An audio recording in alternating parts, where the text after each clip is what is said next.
Welcome back to College Football 25 and the Miami Hurricanes Dynasty. It's episode 2 and we're playing our first game today and continuing to recruit our first class for this series. Thank you all for the great response on episode 1. Was a very fun start to the series. Just finally getting to Dynasty on this channel. Been very excited for it and to see what we can do with the Canes. Couple things now before we get started. I want to make a correction after yesterday's video. I incorrectly said that Chris Johnson Jr. was the son of CJ2K. Chris Johnson, who had a great career with the Tennessee Titans primarily and played with the Cardinals as well. I had looked up if he was the son of that Chris Johnson, and I saw something that said he was and just kind of ran with it. Did not fact check that well enough, so I apologize for that. But that does not change the fact that I'm going to look to get him involved very early this year as a redshirt freshman. That kind of game-changing speed can play, even at lower overalls. He's going to start as our third down running back, and we'll think about, his role as the season moves on. But very excited to see Damien Martinez, the 237-pound running back who transferred to Miami from Oregon State. Was a wild year in the transfer portal with the conference realignment having a lot of rosters change very quickly.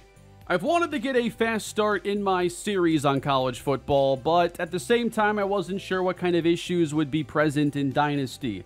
I'm in a test dynasty here, and one thing we've been seeing so far in College Football 25 is that the sim engine is producing a lot of weird results. For instance, Georgia losing 5 games has been very common from what I've seen, and various FCS upsets. It seems there needs to be a patch so those kinds of upsets are less frequent and you don't have weird college football playoffs that nobody is expecting or wants. I've had some mixed feedback over how this is a big problem, or some people haven't had much of an issue with it at all. I haven't done a lot of simulated Dynasty stuff yet, so I don't have a ton of experience, but I think it's probably a good idea to not go too far and hope that there is a patch that can help improve some things. I did get a message from somebody that is working on a tool to kind of help with the logic, determining if you should force a win in your franchise or Dynasty. I'm going to get that mixed up 1,000 times. But I guess I don't want to see anything too weird happen early in my Dynasty. So we're going to go through week 1 today. Our first game against the Florida Gators. A really fun introduction to the season.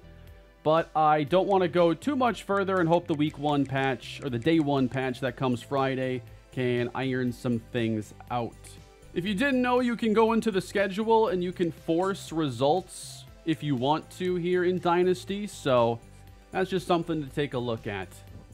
For me, I'm offline, so what I can do is I can create a save point and then simulate and see if there's something weird I wanted to correct, like an odd FCS upset. But anyway, let's get to the actual action today with recruiting. So we got things started in episode 1 with a look at quarterbacks, and Willie Countess was a 5-star who isn't as good as he was supposed to be as a 5-star quarterback. But we could still look to go after him because he's definitely a great prospect. The issue here is we've fallen out of his top 8 already because we didn't offer a scholarship in the first stage. Because he's really good, I'm willing to offer a scholarship here and maybe use some of these actions to see if we can get back in it and see if this is worth pursuing. Overall, I wouldn't want to try to fight an uphill battle from 9th place. But I at least want to see what happens if I try for 1 week. And we have a lot of hours. We're Miami. So do we just send the house? That's what I'm going to do. We're going to go aggressive. We're not the first to offer. We're the best to offer, though. And we're going to say that, 60 points here or 55 points to see if we can get at least, above a handful of these teams can put us in the running. But I did look at other quarterbacks, and I did find a gem in Lewis Allen. So we're already second for him, behind only the University of Florida. Allen is definitely a tier down. He's a 3-star, but a gem 3-star. So pretty strong arm at 88. That's, I think, good. 81 speed, 77 under pressure with 81 short accuracy. I want to consider him as well. I think I'll offer him a scholarship. But because we're already in second place, I won't put a bunch more points there right away. I want to try going aggressive for some of the better prospects and see who's kind of realistic for us to pursue going for the rest of the year. So Cam Dozier, who is #1 pass rusher in the country, 9th ranked prospect, we absolutely need to go aggressive in this case. And I want to send the house here as well. How else are we going to get the best prospects? We can do a little bit more because you can spend up to 60 points on a player right now with the combination of abilities and everything that we have. So we're also going to send him a DM and see what he's got to say. Next up here, I want to prioritize a wide receiver in Larry Slaughter. Interested right now in us and FSU. That's going to be another battle we have to consider, like recruiting against our opponents. If we don't get him, somebody else might, and we'll run into him down the road. But we know how important speed can be. 97 speed, 81 catching with 77 release. To me, he's going to be just a really good outside threat that can stretch defenses vertically. We have 2 senior receivers who are starting in Season 1, so this is going to be one of our top priorities. So we're also sending the house, and then we're going to send him a DM as well. Because we don't have any other kickers on the roster outside of our senior kicker currently, I'm sure we could always use the portal, but I don't want to have to rely on that and potentially put us in a bad position. So I do have a couple kickers I added that weren't in our pipeline as I've been searching the country far and wide for the perfect Miami kicker. Willie Shembo, St. Cloud, Minnesota. 93 kick power, very strong leg. We're talking mega leg ability, all right? We got scholarships to offer. We're going to send him one right here. Cortez Randall would kind of be our next option. He has the 82 kick power, similar accuracy, but Shembo can definitely hit those 50-plus yarders. I also like what I see here in Terrell Jordan. 3-star player, maybe a little bit easier to go after him, but still some big schools here on his board. Looking at the 90 speed, 75 short route running, and then release is a really important rating. Knowing a guy can beat press coverage, not sure how much of that we can expect to see in a college football game compared to the pros, but knowing that he's not going to be just like someone who struggles if put into that spot, looks pretty well-rounded and somebody who could develop into a good starter. Defense is a pretty high priority. We only have a couple stars there, and the secondary, I think, could be exposed if we don't get some more talent in the mix here. So, LaMelo Brissy, someone I do like right off the bat. 85 speed, 85 agility. Might not be like a great player overall, but could be startable. We've already offered to 4-star Oscar Virgin. We do see that he's got better speed and press than a lot of these other players, so definitely on a different level. We're going to spend at least like 35 or so here to learn some more info. Rashad Tlaib gets the offer as well. I want to really narrow down which cornerbacks fit us the best. And I'm also really intrigued here with Deontay Witherspoon. He has a bit of a road ahead of him with coverages that aren't that great, lower play rec, but sometimes it can be tough to find safeties who are really good athletes. I say that like I've played this game a lot and I know that, but traditionally, you know, safeties aren't as good at athletes as corners, but I think he is better than what I would expect. And then Sergio Quitoriano is going to be a gem as well and someone else for us to get some more early information on. And given we have 4 seniors at defensive tackle, like next year's defensive tackles might just be portal guys. We'll probably be pretty aggressive if we're not even going to have information. Like, we're probably not going to see our 5th defensive tackle play this year, so we better, you know, focus on the portal and bring in some talent, or that could become a problem for us pretty quick. But the way the portal works obviously changes a lot of things here. You can afford sometimes to not worry about a spot, and if you're a good program, maybe the portal is something you can lean on a lot more than other schools. Oh yeah, here's one more player, Tyreek Teague from Spokane, Washington. This is outside of our pipelines, but he was someone I was pretty interested in. We're going to wrap up some scouting on him. We don't get info on his athleticism, but he is a blocking tight end, so you expect it to be lower. You already know I was going to be looking into blocking tight ends if you've been here before. Oh, this is actually like a perfect segue because I remember, like in the 2014 draft, prior to that, I got really into watching like prospects and just like YouTube videos of their games on YouTube, obviously. And it was a Miami tight end that I thought was going to be like an amazing player in the NFL. And he had a short career, but I was a huge Clive Walford guy because when I was watching him at Miami, that guy could block. And he could, you know, get out in the pattern, make plays. I thought he was going to be a good combo tight end in the NFL. He ended up playing 52 games in his career, 74 catches, 825 yards. I thought he might have a little bit more production than that. Miami's definitely put out some really good tight end prospects over the years, now that I just think about it. And hopefully we can add to that legacy here. Week 0 gave us one upset. New Mexico defeated by the Sharks. Florida State all over Georgia Tech in their opener. SMU loses by 1 to Nevada. And Hawaii shuts out the Astronauts. Now, I think if I just play my game and don't simulate, I can always force some results afterwards if there is an issue. But I really wanted to get into our first game here against the Gators. So from one week to the next, it looks like the points we put into players for just the pitch essentially will stay there. It had 260 spent, or actually, no, that's how much is left if I just kept it the way it was. But Willie Countess, we do move into 6th place. So I say we go for it. You know, if we could land a great quarterback right off the bat, would be a huge start for this dynasty. And if we lose, then I think I have some backup plans. We do move into 1st for Cam Dozier. That's going to be huge if we can add one of the best defensive players. Way out in front here for Larry Slaughter. Got to feel good about that. So the players that we put a lot of effort into in that first stage, you know, things are looking pretty solid. We overtake Florida here. That's big. I don't know how important it is to have like a lead here in the early stage, but it can't hurt.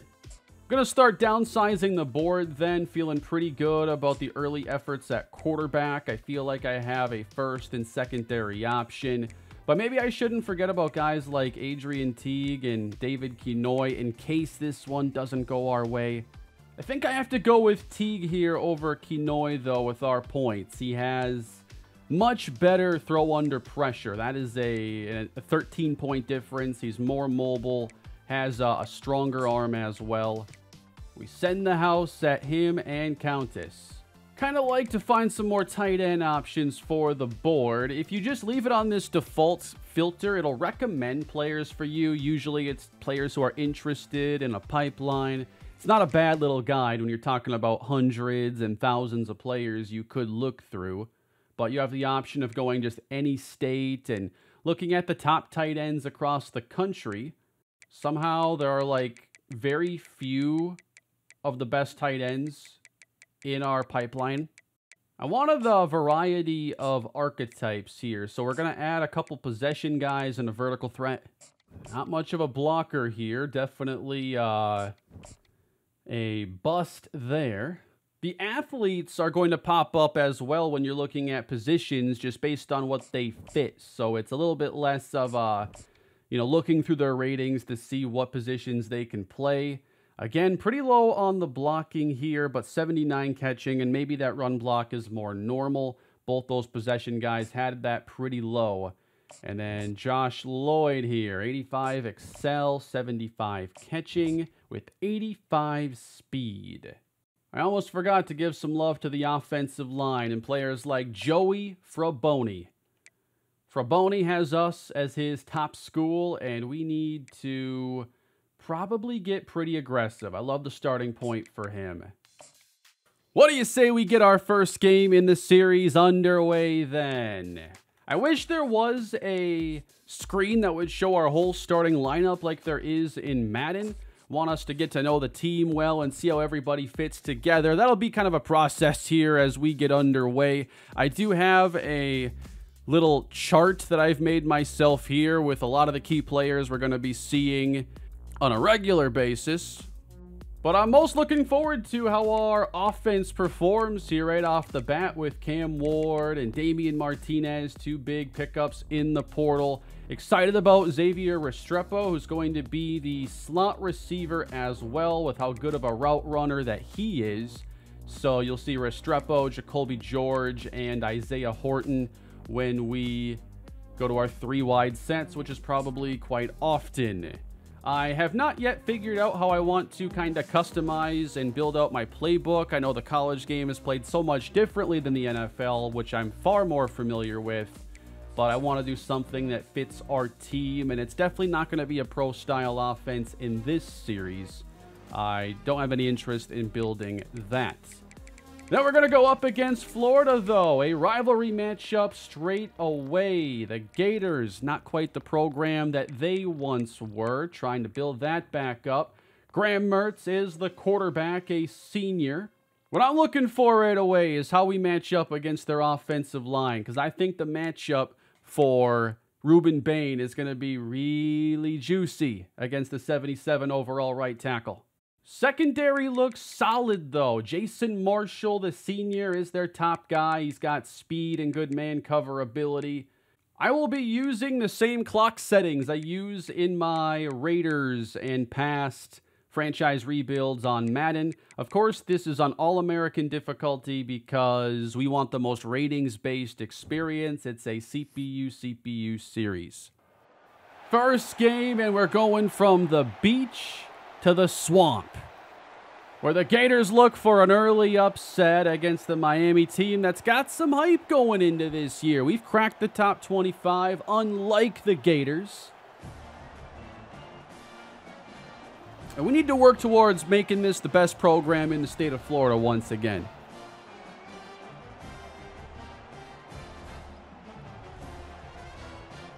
So, the way we do things here in these series, we do Super Sim. You activate that by hitting L3.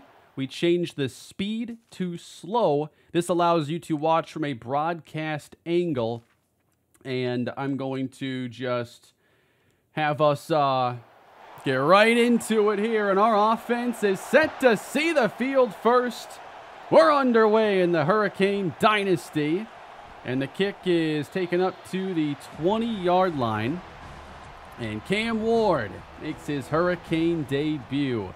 Love getting this information here. The battle for the Florida Cup. I just wish they kept it on the screen for a little bit longer. Ward's going to open.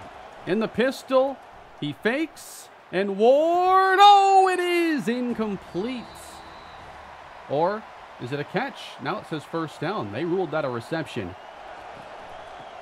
First give, that's going to be Chris Johnson, and a short gain. Fake the flip forward, and then the run to Martinez is stuffed. This is a pretty fast pace here I'm trying to get used to while I'm also learning this roster. 3rd and a dozen. Ward, oh, what a throw downfield. And he's able to find the wideout Isaiah Horton for the first. And with that play, we are picking up the tempo, it looks like. Handoff. Johnson with the speed. Already getting some action here on the first possession. Chris Johnson with 2 carries. Looking to cap this off in style. And there we go. Touchdown, Canes. It's Jacoby George. First couple plays, we had get our footing, but overall, a nice explosive start for Miami. I'll take a look at the amount of plays we get in this game and see if I want to make any adjustments, but I checked on the way games were simulating. I looked at, a variety of teams over a variety of weeks, and I was seeing basically the same in Madden where it's about 110 to 120 plays per game, and I want our games when we're watching to match that. Florida ball. They'll look to answer. A good run will start their day. Gonna have to do a lot more work to learn these rosters. It's always been more of a challenge for me. Good stop on the second down run. Man, it gets to the next play so quick. And it is 3rd and 2. Gators with 2 runs. And they make it a 3rd. And that's close. First down for Montrell Johnson. Yes, throw more names on the screen for me. There's actually a setting I wanted to see if I can activate. This is a 4th run. Are you hiding, Graham Mertz? I want to try having this player name set to on. If it always shows like who has the ball or something. We'll see if that's weird, because I don't think I'm used to having that on. But it might be useful here. I'm not even sure if it'll work in slow sim.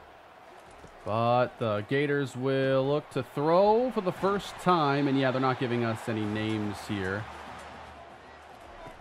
3rd and 4. And just across the sticks.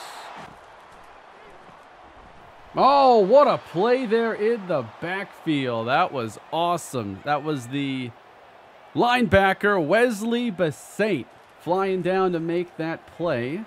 Oh, that's close. Knocked away by Diani Hill, our best corner. I will have him just permanently as that outside corner. He won't play in the slot at all. And heavy pressure will force a check down, and we get off the field. Their crowd is still into it, but one more touchdown drive might change that as Ward throws it across the middle, and that could have been a mess. Early on, though, looks like Cam wants to attack him downfield. I like that aggressiveness. And now Martinez. That opened up nicely. Run game as just, I don't know, it's just fun to watch unfold in this game. I've really enjoyed that. 3rd and a pair as Ward's going to keep and get the first with more. All the way to the 40 on a 20-yard run. It's a give to Chris Johnson. Reverses field. And most running backs are not getting 6 on a run like that. But 98 speed and 98 acceleration, whatever it is, you can play by some different rules. We bring Restrepo and run it with Martinez for a short gain. Oh, the RPO is broken out. And a good read from Ward. He finds Xavier Restrepo. Offense really clicking here to start. Motion there. That's Elijah Arroyo, the starting tight end. And Martinez can't get it going. So a 3rd and 10. Definitely not in field goal range here. Got to get to the 35. And no shot of that happening. So for those of you used to Super Sim, oh, they just hit the punter on that. Heck of a punt. Might not count because of the penalty. Roughing the kicker on Florida. But you'll notice on screen there isn't a spot where it says I can cancel the Super Sim. But if I hit circle when I'm watching, like choosing to watch till the next possession change, if I hit circle right now, it basically doesn't show that prompt we're used to in Madden. But it'll get out of the game here after this play, as that's a good run for Martinez. There we go. See, kicks you out. Damian Martinez, 3rd and inches, not a problem. We're going to have to check on the wear and tear as well. Like, we've had the ball all quarter. I wonder how we're managing that. Caught. Arroyo. Miami on 2nd down. Ward wants a screen, and Damian Martinez is taken out. On 3rd down, it's Ward, and it's caught inside the 5. Man, we just keep making plays.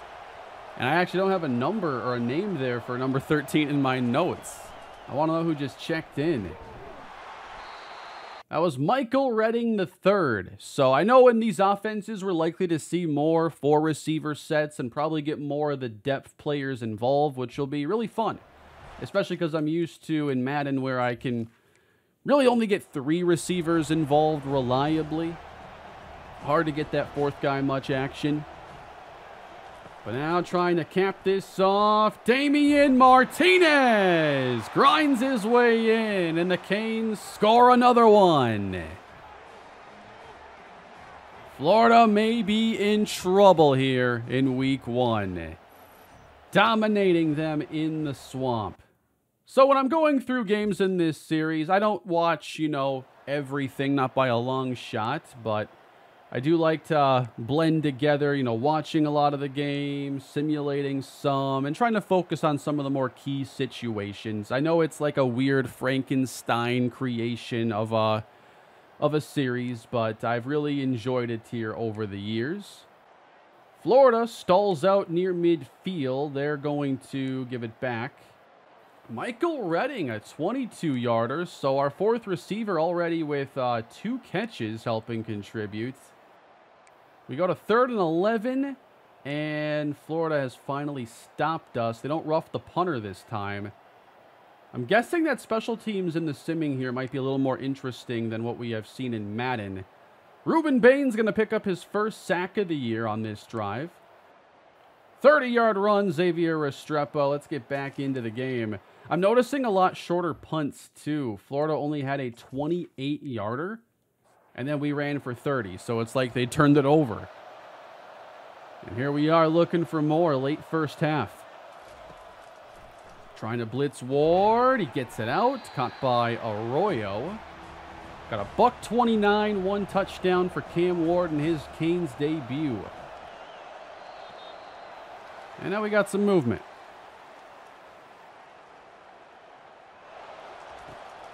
Ward, quick hitter. That's Jacoby George. 4 catches, 55 yards for him. Glad they're giving us a lot more stat updates in this game. We go to 3rd down. Need 7. Caught! Touchdown! Xavier Restrepo. I thought that was going to be out of reach. But it was in the perfect spot. And the Canes score their 3rd touchdown of the half. Here's that throw one more time. No, that's not bad at all. That angle just had me overly concerned. Florida might want to get some points here, or this ain't going to be looking good for them going into halftime. Mertz is hit. Not enough on that throw. Flag down. That's not much, even if it's not on them, but I think we all know that's going to be a hold. We bring 4. Man, they're having to fight for every yard. That wasn't even a catch. They just run it here. 3rd and 20. We're getting the ball back for more. Might see more Chris Johnson here in the 2-minute. He's our 3rd down running back as we spread the field out. And the pass is offline. Cam Ward on 2nd down. Across the middle. Man, this is impressive. That's Jacoby George. Remember, we're only getting 1 year out of Cam Ward in this series. Looking like it could be a pretty good year. Restrepo for 8. 3rd and 2. When we move the sticks, that's Arroyo. Cam already over 200 yards with 2 touchdown passes in the first half. I expected a closer game here initially in the start of this. Like, we are just rolling these guys. 3rd down, and that's going to be a little short. They forced a field goal. And the Canes lead 24-0. Florida just hit a 30-yard pass in the simulating to give them a chance at something before halftime, and maybe they'll get a field goal. Out of timeouts, 3rd down. In long-distance field goal range. Stepping up and just avoiding turning into a human windmill on that play. It is 4th and 2, and they try to add a field goal, and the kick is through. We're on to the second half now, and one thing I'm seeing early is that the punt distance in the Super Sim is very short. Personal foul just finally got Florida almost as far as they've been all day. Let's see if we can slow them down here in the red zone. I'm seeing more big plays in the simming, which I was not really used to in the Madden versions of these series. Handoff, running it down to the 1 is Johnson. 15 carries, 59 yards for him. And the carry will go into the end zone. And the Gators finally get a touchdown.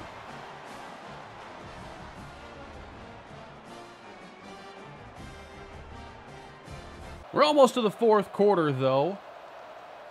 Why is there a different quarterback in the game as Chris Johnson? Oh, he's got the outside. This is trouble. And he's across midfield.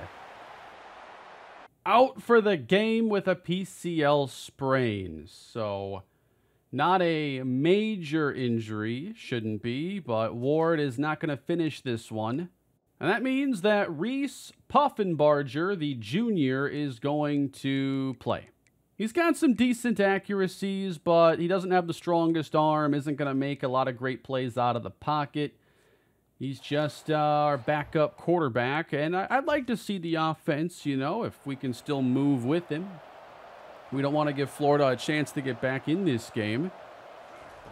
1st and 10. Puffenbarger lets this one rip, hooking up with Jacoby George. Setting up the screen. Oh, I love these mid-screens, man. It's one of my favorite plays here early on. Jacoby George just went over 100 yards on the day. I'm pretty sure Restrepo is well beyond 100 as well. The give to Johnson. I think it's a pretty good first game of the year for him. Johnson the motion, man. I love these plays where he's coming in motion. You know that's going to be a great option for us to make some big plays. Unfortunately, it doesn't happen there. Puffenbarger. Nice throw to Restrepo. He's just always open, it seems. He's got amazing route running. Got to be one of the better route running receivers here in this game. And now it's Jacoby George. And that should pretty much do it for this game.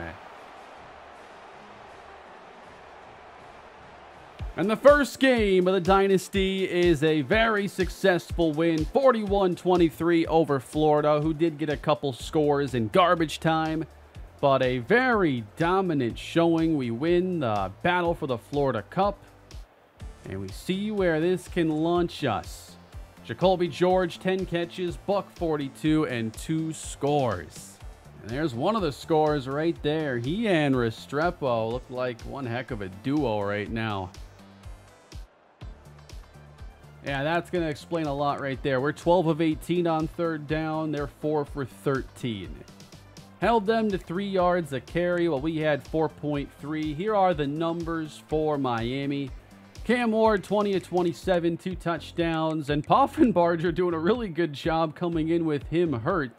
Could have been a huge day numbers-wise for Ward if he didn't leave. On the ground, we had Damian Martinez grind for 22 carries, 73 yards. Didn't break a whole lot of long runs there. And overall, the running game didn't rack up a high yards per carry at all. But getting Restrepo and Ward some yards helps. And then 142 for George. Restrepo, 83 and a score. Arroyo with 6 catches. And then defensively, Francisco Mauigoa, the Mike linebacker, 11 tackles to lead the team. Half sack and 2 TFLs for Ruben Bain with no takeaways. Overall, I'm very excited to see what's to come in this dynasty, and I hope you're enjoying the start of it. I'm still, figuring how everything's going to work here in my first time taking this format to college football, and hopefully you're enjoying the show. If you are, please leave a like and subscribe to the channel. There's much more Dynasty content on the way. Been very excited to make content in this game, and I'm really enjoying it so far. I would like to see if there is either a workaround for the major upsets we're seeing, or if there is like a patch that drops. I imagine that y'all don't want to watch too much of the non-conference slate here, and we want to get into the ACC schedule for more of the big games. Leave any thoughts you have down below in the comment section. Cam Ward is good to go for our next game, and we'll be seeing more college football 25 action here shortly. Thanks for watching the video, everybody, and I'll see you all again next time. Have a great day.